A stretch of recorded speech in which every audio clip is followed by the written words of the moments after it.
Muy buenas tardes, amados amigos. Bienvenidos a su programa En Honor a la Verdad.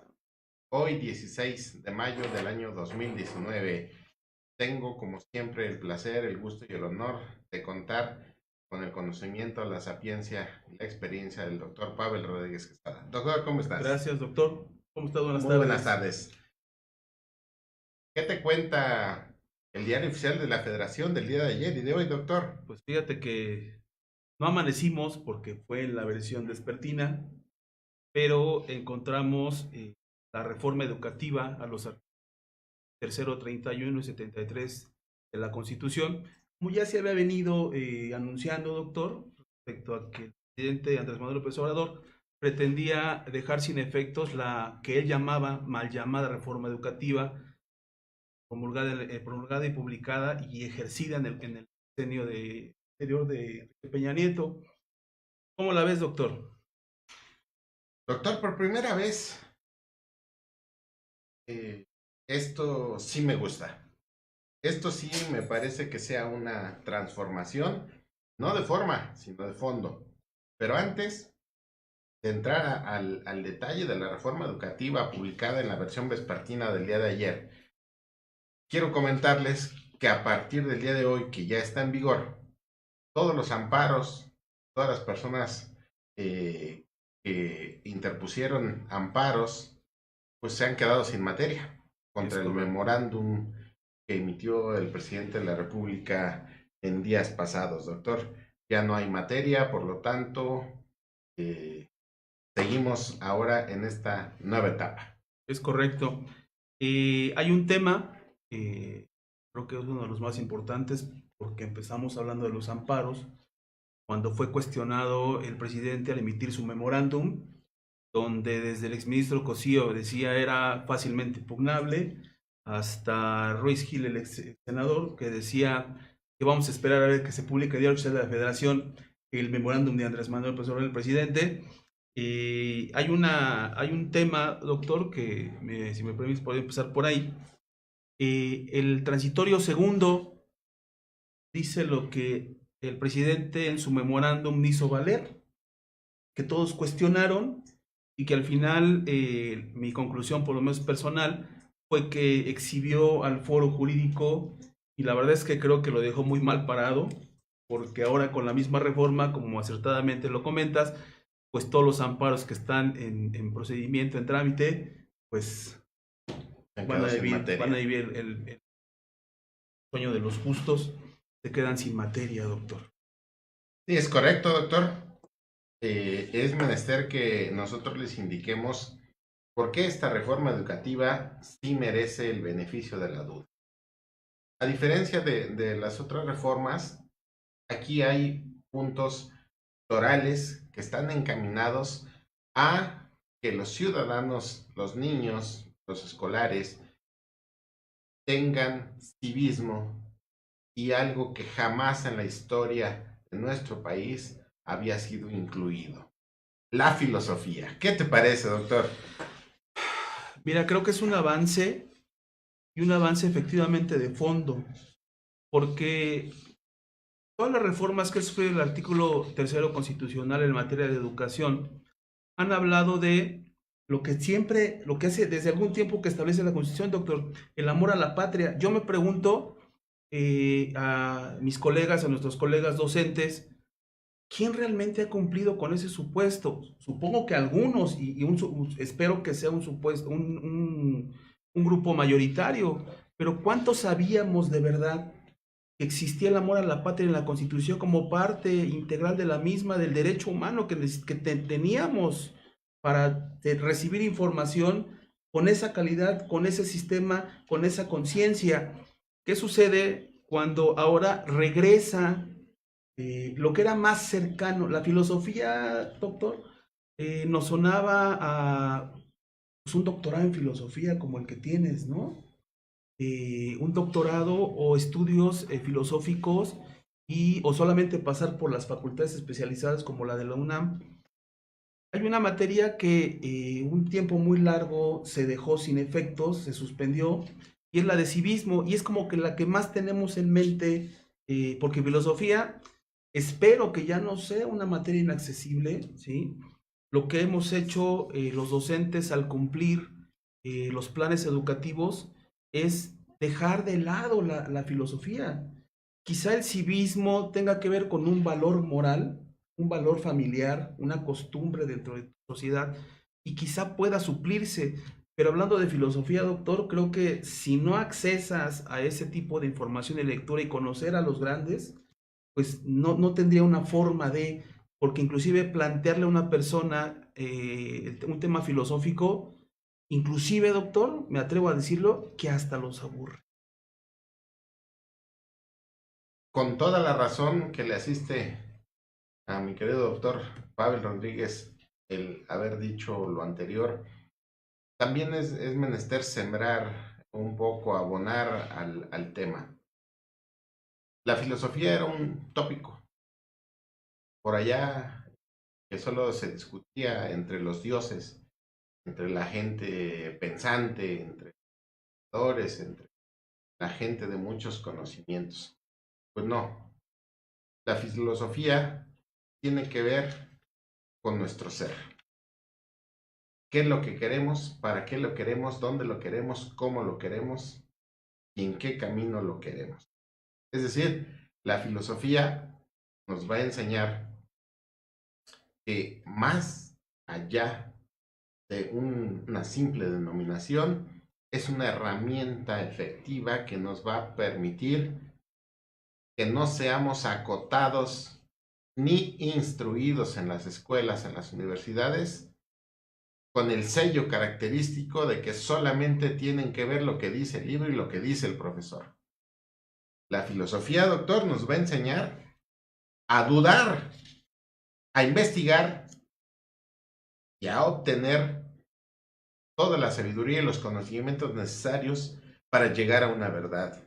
Si bien es cierto, la verdad es parcial, vamos a sustentar perfectamente bien nuestros puntos de vista.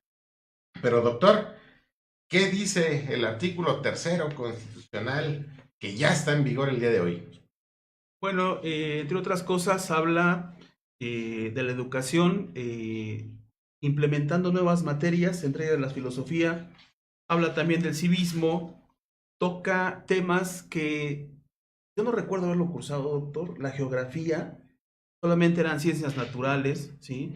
Toca los temas del medio ambiente, cuidado del medio ambiente, estilos de vida saludable, pero sabes, creo que lo más importante, y terminó haciéndonos justicia la revolución, porque yo recuerdo que la primera vez que vi hace muchos años una clase en posgrado contigo, empezaste a hablar de la filosofía y el alumnado no entendía qué tenía que ver el derecho con la filosofía.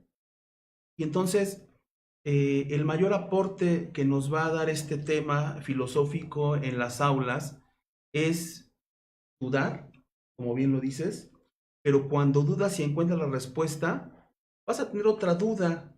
Eso significa que vas avanzando en el camino del conocimiento, pero más aún va a aterrizar en la dignidad porque te va a dar conciencia para asumir una conducta sabiendo o no el resultado, si deseas llevarla a cabo o no. ¿Sí? ¿Qué más incluye la reforma educativa? Hay un tema también en esta reforma del día miércoles, del día de ayer 15, que toca la Rectoría del Estado como ente educativo, rompe el paradigma del sindicalismo, de la venta de plazas. Quizá ese haya sido el motivo, doctor, por el cual la CENTE se haya manifestado, porque no entiendo yo el supuesto jurídico ni el supuesto sociológico de cómo estás apoyando al ahora presidente cuando era disidencia, cuando era parte contraria en materia política, se compromete a la reforma educativa, la promueve y encima te sigues manifestando haciendo marchas en su contra, doctor. Adicionalmente, tenemos que decirle que antes de la reforma se contemplaba nada más como obligatoria la educación básica y media básica. Con esta reforma está garantizada en obligatoriedad hasta la educación superior, es decir, hasta la universidad. Pero ¿qué es lo que nos da gusto? ¿Qué es lo que nos motiva en esta, por lo menos en este intento, doctor? Te lo pongo de esta manera. Parménides de Elea fue uno de los principales filósofos reconocidos en la historia de la humanidad. Y él decía una cosa: no se puede ser filósofo si no se tienen satisfechos los requisitos mínimos de la persona. Es decir, no se puede filosofar si no tengo dinero para ir a la escuela, si no tengo dinero para comer, si no tengo dinero para pagar el gas, si no tengo dinero para pagar la luz, la renta, etc. La reforma educativa, como lo hemos estado viendo, es un todo. Y dentro de esta reforma, el Estado se compromete a que todos los padres tienen la obligación de mandar a sus hijos mínimo hasta antes de que tengan 18 años de edad. ¿Qué significa esto? Que van a estar en la universidad para cuando ellos dejen de tener la obligación de enviar a sus hijos a la escuela.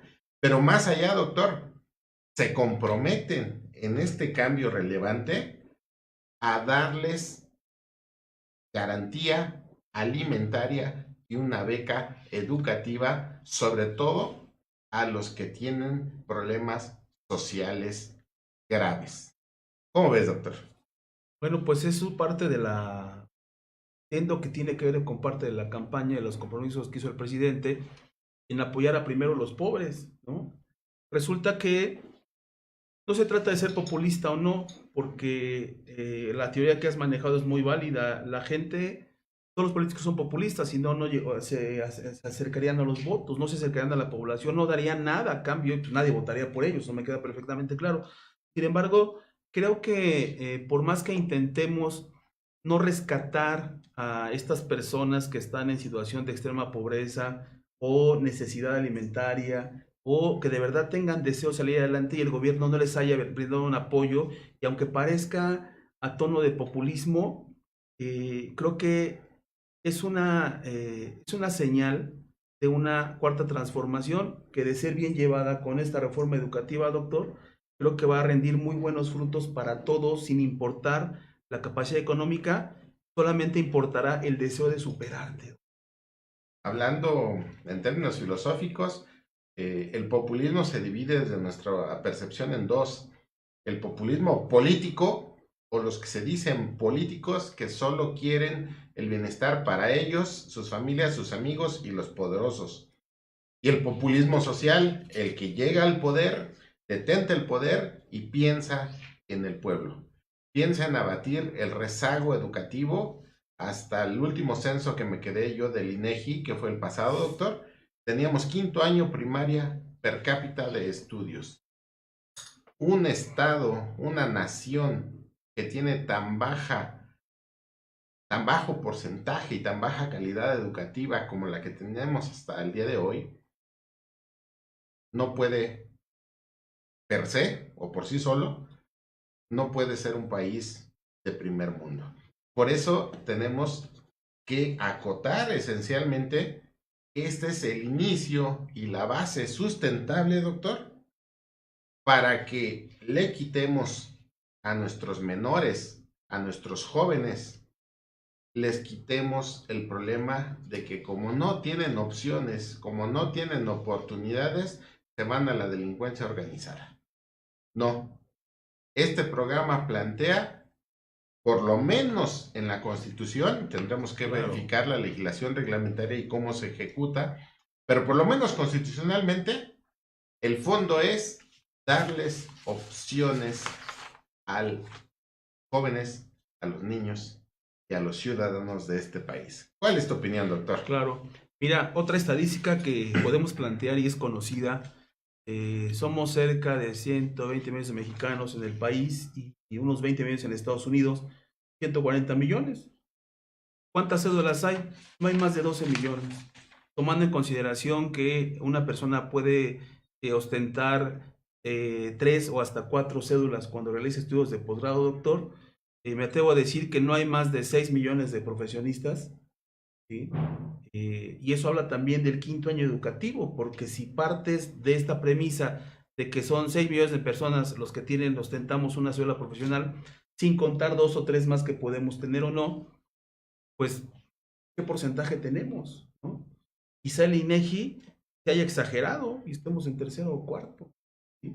Sin embargo, hay un tema y creo que fue el conflicto más sonado entre la reforma de 2013 con Peña Nieto y la actual, con la de Andrés Manuel, el presidente, y es que la reforma del sexenio pasado decía el actual presidente que criminalizaba a los maestros.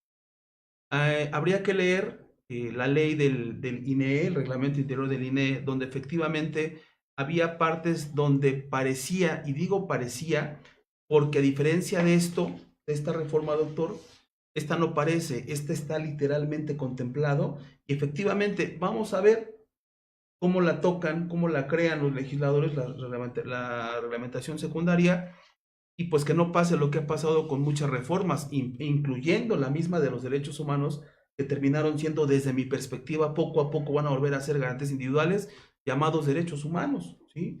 Porque cuando la tocan y se empieza a malversar el sentido objetivo, que pierden, doctor, los legisladores y básicamente los interpretadores de la Suprema Corte de Justicia cuando crean jurisprudencia, pierden el objetivo que la primera interpretación del legislativo primaria. No tendrías que salirte de ahí, porque si no es clara, tendrías que irte al diario de debates o al diario legislativo, ¿sí? Esperemos que estas leyes secundarias tiendan a beneficiar, ¿sí? Sin embargo, se pretende crear, a diferencia del INEE, Instituto Nacional de Evaluación Educativa, con la reforma anterior, se pretende crear el sistema de carrera de los maestros y maestras, y obviamente bajo supuestos específicos que van a ser las convocatorias públicas, transparentes, imparciales y equitativas, y van a considerar el conocimiento, aptitudes y experiencia de las personas, porque en la reglamentación del INEE decía es a juicio de valor, ¿sí? ¿Qué significa esto? Que si buscamos una educación objetiva, por lo menos desde el punto de vista constitucional, está planteado porque no va a haber, o se supone que no va a haber prebendas ni venta de plazas, que es lo que creo yo a título particular, es por lo que la CENTE salió a marchar unos días atrás, doctor. ¿Es cierto, doctor? Una de las ventajas de esta reforma educativa es que no va a haber herencia de plazas. Todos los que quieran ingresar a la plantilla de docentes tienen que ir a través de un método calificado, obtener precisamente sus nombramientos una vez que hayan concluido todos los procesos de evaluación, que van a ser transparentes. También, inmediatamente es importante decir que el Estado se responsabiliza de todo el mantenimiento y del ejercicio de las escuelas, es decir, ya no deben de pedir cuotas a los padres de familia. Lo dice claramente, dice, los planteles educativos constituyen un espacio fundamental para el proceso de enseñanza-aprendizaje. El Estado garantizará que los materiales didácticos, la infraestructura educativa, su mantenimiento y las condiciones del entorno sean idóneos y contribuyan a los fines de la educación. Es decir, ya el Estado se va a hacer cargo integral de todo el funcionamiento, mantenimiento y materiales educativos que requieran los educandos. Asimismo, por primera vez tenemos geografía, civismo, filosofía, y que va a ser dado en lenguas extranjeras, en educación física, deportes, educación sexual, promoción de vida de estilos saludables, humanidades, matemáticas, lectura y escritura. Lectura y escritura es algo en lo que tenemos que poner mucho énfasis, doctor. ¿Crees que los mexicanos sepamos leer y escribir? Pues la estadística académica en el salón de clase, con mucha...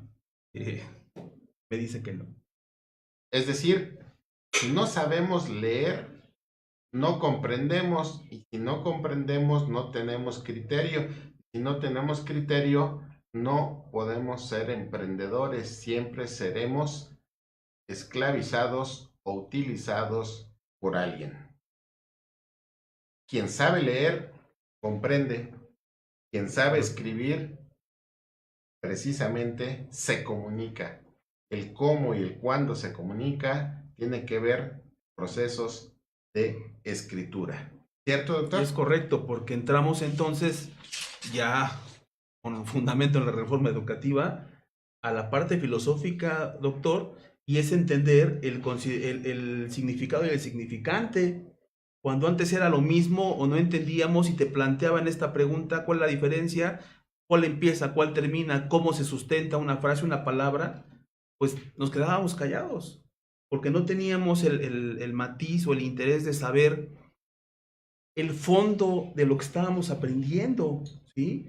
Solamente era, ejemplo, una clase de derecho, de memoria el concepto de derecho. Ya, ¿dónde estaba el trasfondo? ¿Dónde se rompía ese esquema de la clase o el tipo, la clase o el tipo de clase o educación de antaño, donde solo el docente que estaba al frente tenía la razón, aunque no la tuviera, ¿sí? Los modelos educativos han cambiado, pero han cambiado per se, no solo por el hecho de tratar de evolucionar. Tiene que ver los sistemas políticos, doctor, el mismo neoliberalismo tiene que ver para que existan al día de hoy, no es malo, pero existen al día de hoy desde el modelo tradicional clásico, donde el alumno, el primer requisito es asistir a la clase y no tener más de un porcentaje, porque además eso es formativo, y en un abogado mucho más. Si yo no llego a la clase o a tiempo, pues ya me imagino llegando a las audiencias tarde, eso no lo entendemos cuando estamos estudiando. Sin embargo, el nuevo modelo educativo que deviene del modelo neoliberal, porque es verdaderamente aplicable en ese modelo, en estricto sentido, sí tiene un fundamento y un sustento real, válido y con futuro, que es la modalidad de clases de materias en bloque, ¿sí? Pero eso va dirigido a ciertas personas, a las personas que ya tienen el conocimiento y teórico práctico y están buscando capacitarse y entender este fondo de lo que es no solamente las normas jurídicas, sino saber cómo nacen, dónde nacen, se modificaron, etcétera. Hoy en día, para una clase social menos favorecida, sin estudios y sin ningún tipo de ayuda por parte del Estado, y no me refiero a la ayuda solo económica, pues no tiene futuro porque su descendencia estará en esos puestos. Pero doctor, tú eres especialista en determinar y dar razones, fundamentos y argumentos para lo que es la dignidad del ser humano. Doctor, esta edición vespertina del Diario Oficial de ayer con respecto a la reforma educativa, el fondo de ello es la dignidad tanto de los profesores como de los jóvenes, niños, adolescentes y adultos, en el que dice que se les va a facilitar la obligatoriedad primero de asistir a clases, segunda, se les va a otorgar la facilidad de que puedan comer y darles una beca, por lo menos, para sustentar sus gastos mínimos y que no por cuestiones económicas tengan que dejar sus estudios. Doctor, ¿cómo relacionas esta buena reforma a los artículos 331 y 73 constitucionales en lo que hace a la dignidad del ser humano? Mira, creo que al incluir, insisto, porque es un logro de muchos, la filosofía y regresar al civismo, te genera conciencia. Mira un ejemplo, no es igual que un niño le diga siéntate y no te muevas, o que en la clase le diga niño recorta esto, o niño apréndete eso de memoria, porque además eso aburre, ¿sí? A que le dediques un poco más de tiempo y le ves desde el punto de vista pedagógico, sociológico, si es a su nivel, y filosófico. Cuando el niño entienda que lo que tiene que hacer, o el adolescente, o ahora, afortunadamente, esto no pensé verlo, ¿sí? Que la educación superior fuese obligatoria, ¿sí? Cuando a ese menor, ese adolescente o ese estudiante de licenciatura le haces conciencia, ¿Sabes qué va a pasar con la reforma laboral, doctor? Aunque no conlleve dignidad, como lo hemos visto, la persona tan la va a tener que ahora sí, con fundamento, la va a exigir. Y entonces, bajo ese parámetro, tenemos que enaltecer los valores morales, aunque no traigan consecuencia jurídica, aunque sean una norma que no tienen una punibilidad si no se cumplen, salvo que trasciendan al mundo jurídico, doctor.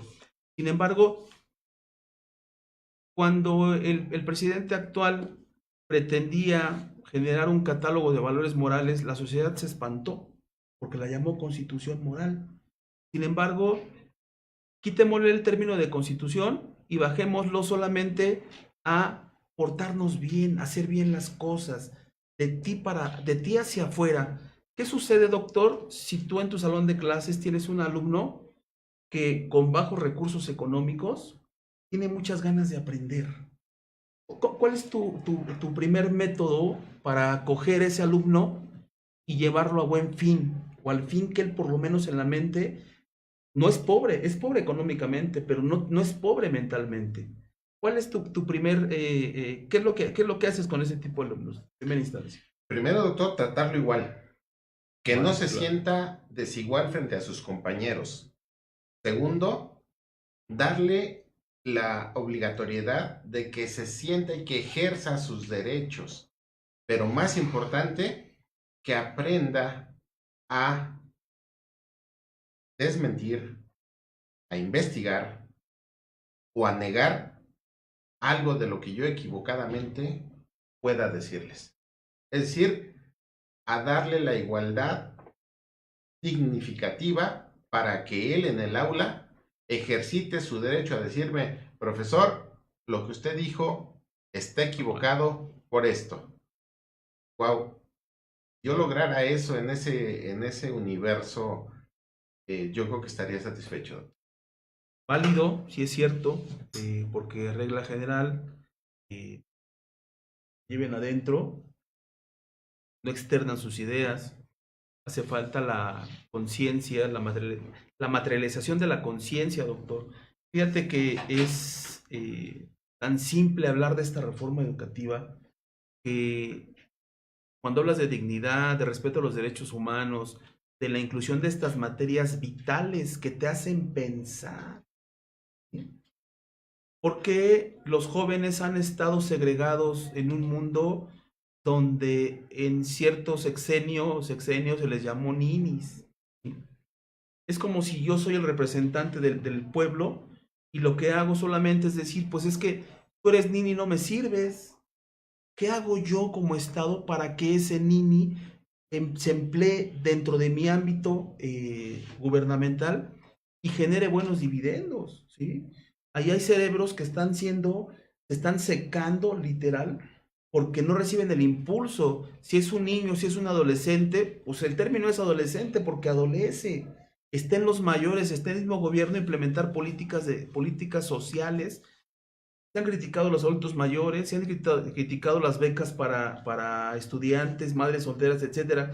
Sin embargo, si no sales y sacas a esas personas de su entorno, de ese entorno viciado, donde por más que quieran hacer algo, sin dinero, no lo van a lograr hacer, ¿sí? Entonces está el mismo gobierno violando la misma constitución porque está partiendo en dos a la población, a los que tienen ingresos económicos o pelean en el gobierno un buen puesto, ¿sí? La frase, doctor, que se decía hace muchos años de que no estar en el presupuesto era un error, afortunadamente se está empezando a acabar. ¿Y sabes por qué creo yo que se empieza a acabar? Porque empezamos a tomar conciencia de lo que hacemos.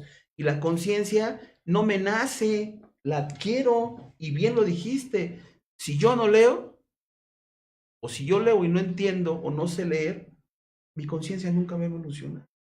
Y estaré yo en un estatus sencillo de hacer y repetir lo que hace la persona de mi entorno. Y eso es bueno si la persona o el padre de familia es una gente trabajadora.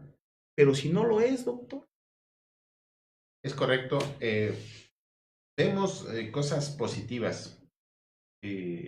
Si entra la filosofía, por necesidad tendríamos que leer por lo menos 10 veces más de lo que actualmente leemos. Si leemos, empezaremos a adquirir un criterio. Tenemos ese criterio, tendremos conocimiento. Ese conocimiento se va a transformar en sabiduría porque con todos esos elementos vamos a poder argumentar.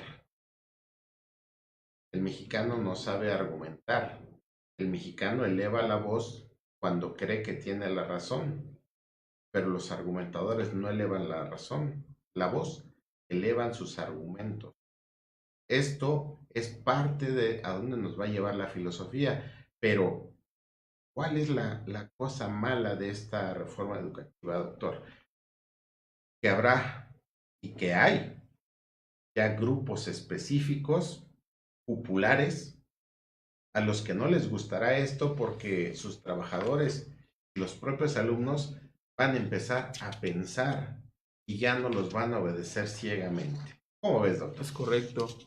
Pues mira, siempre, ahora la gente ya se ha percatado de eso, que las personas que son acarreadas para las elecciones no sabían hace 10 años o 15 o 20 que eran acarreadas para votar, ¿sí? Porque solamente votaban o eran llevados a un lugar o se le daba su torta y su frutzi solo para efectos y sus 500 pesos al mostrar su voto, ¿sí? Y solamente para eso servía. Entonces el mismo gobierno ha roto o rompía en aquel entonces lo que conocemos como dignidad.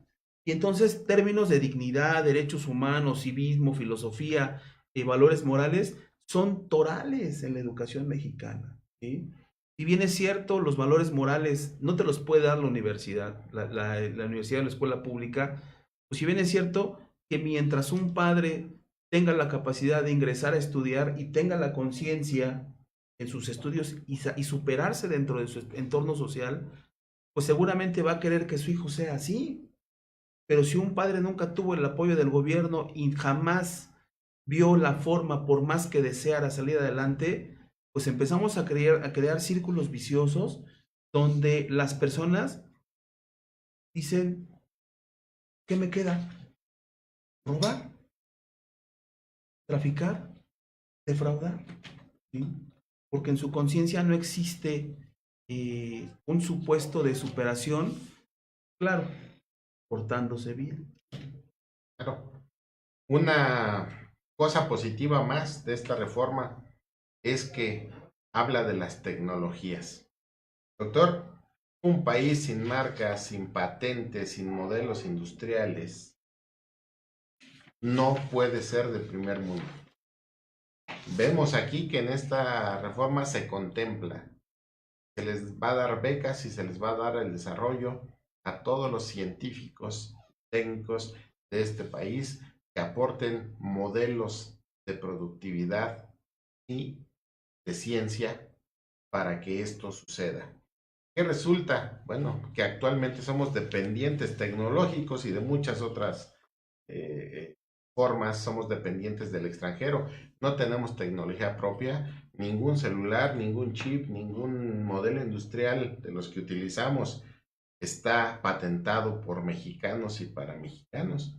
Todas las tecnologías son extranjeras, doctor, pero no solamente está eso, dependemos también de la subsistencia del pueblo mexicano. El campo se ha abandonado porque no hay tecnología agrícola para poder llevar a cabo la producción estable que nuestro país requiere. Doctor, ¿cómo ves que en esta reforma educativa la tecnología finalmente es tomada en cuenta?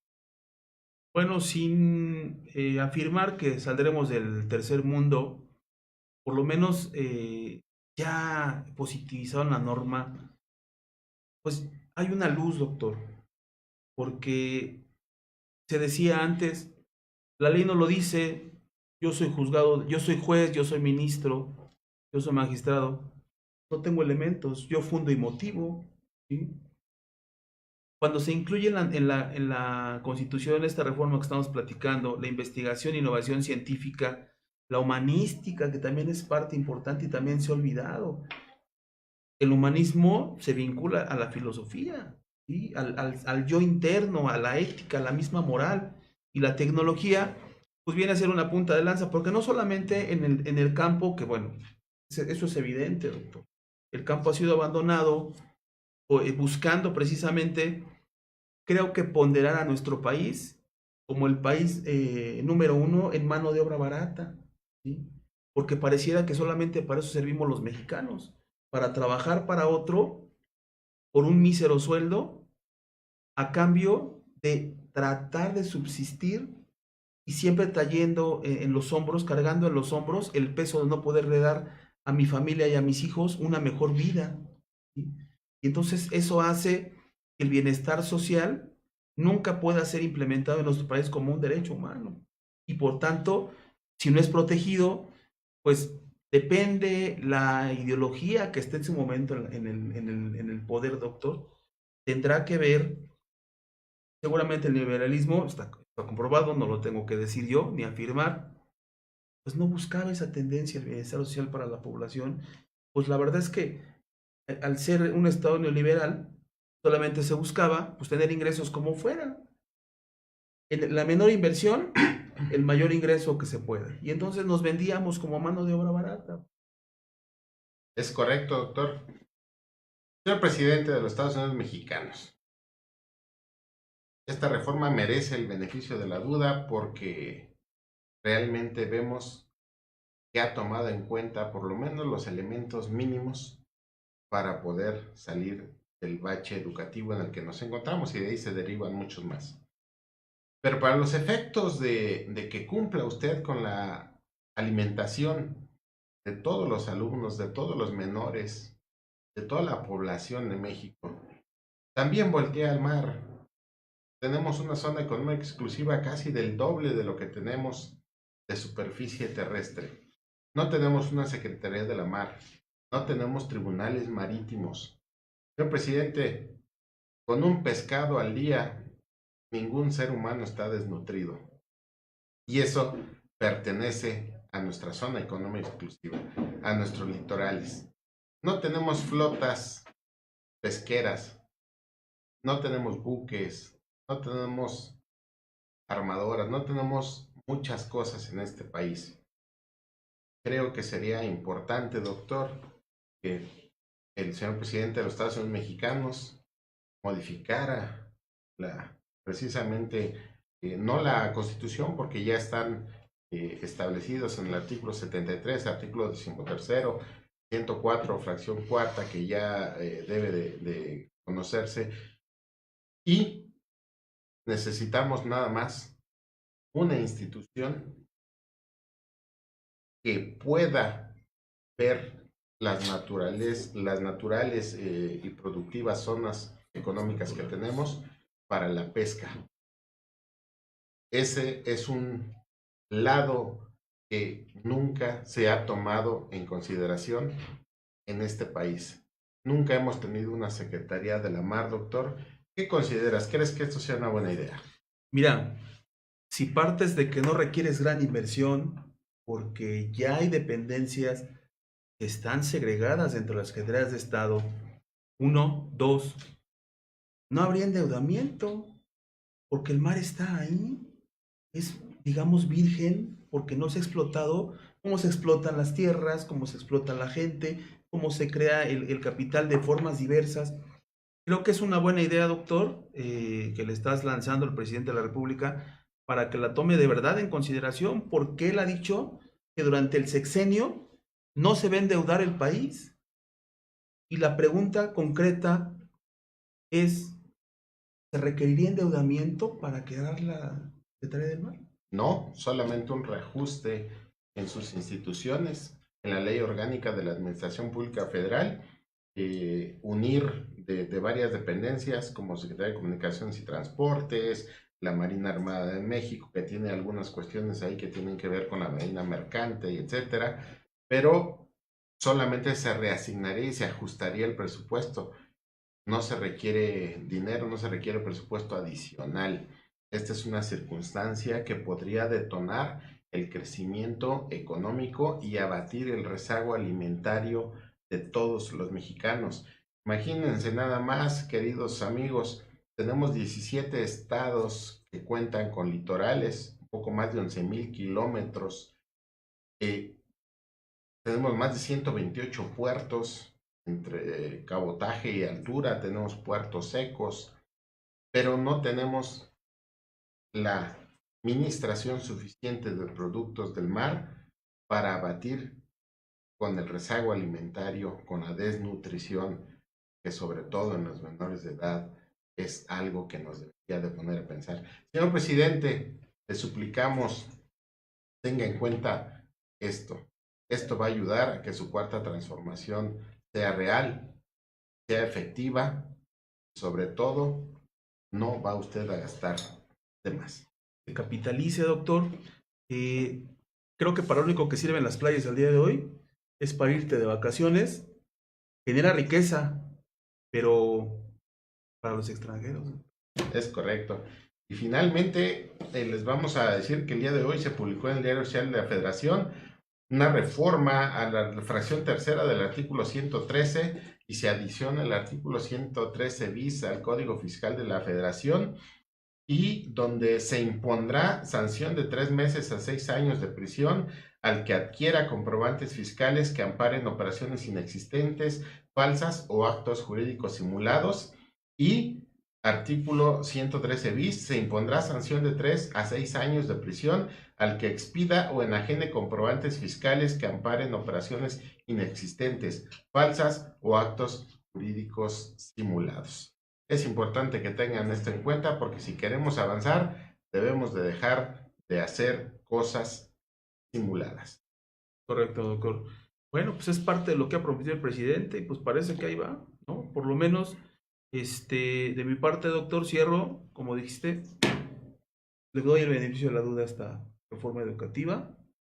Esperemos las leyes secundarias, esperemos que sigan el mismo tenor, que a veces ya sabemos que no, los estudios del derecho sabemos que a veces no siguen el tenor de la norma constitucional.